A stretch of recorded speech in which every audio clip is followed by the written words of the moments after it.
ये वो 12 राज्य हैं जहां पर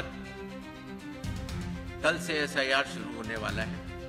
ঘোষণা হচ্ছে এসআইআর, তবে কোনো বিভ্রান্তি নয়। আপনি ভারতীয় হলে 11টি প্রমাণপত্রের মধ্যে যে কোনো একটি প্রমাণপত্র অবশ্যই আপনার কাছে আছে। কোন 11টি প্রমাণপত্র বা সচিত্র পরিচয়পত্র লাগবে এসআইআর এর জন্য? নির্বাচন কমিশন যেটা জানিয়েছে তার মধ্যে 1 নম্বরে রয়েছে যে কোনো কেন্দ্রীয় সরকার, রাজ্য সরকার, পিএসইউ এর নিয়মিত কর্মচারী, পেনশনভোগীরা এসআইআর এর মাধ্যমে নাম তুলতে পারেন।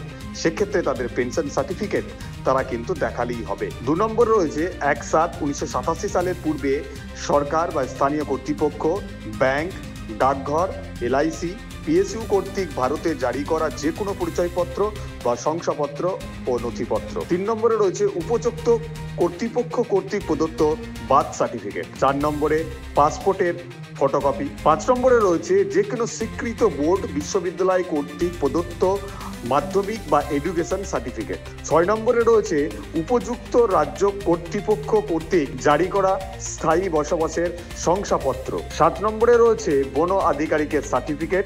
8 নম্বরে রয়েছে ওবিসি, এসসি, এসটি অথবা উপযুক্ত কর্তৃপক্ষ কর্তৃক জারি করা যে কোনো বর্ণ শংসাপত্র। 9 নম্বরে রয়েছে জাতীয় নাগরিক পঞ্জি।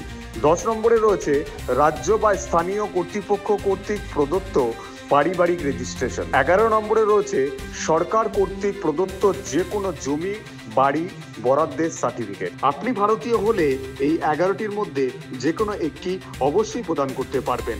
একই সঙ্গে আপনার নাম যদি 2002 সালের ভোটার তালিকায় অন্তর্ভুক্ত থাকে তাহলে সেই তালিকা দেখালেই আপনাকে আর কোনো কিছুই প্রদান করতে হবে না। সুতরাং এসআইআর নিয়ে কোনো বিভ্রান্তি নয়, নির্বাচন কমিশনের এই কাজকে সহযোগিতা করুন।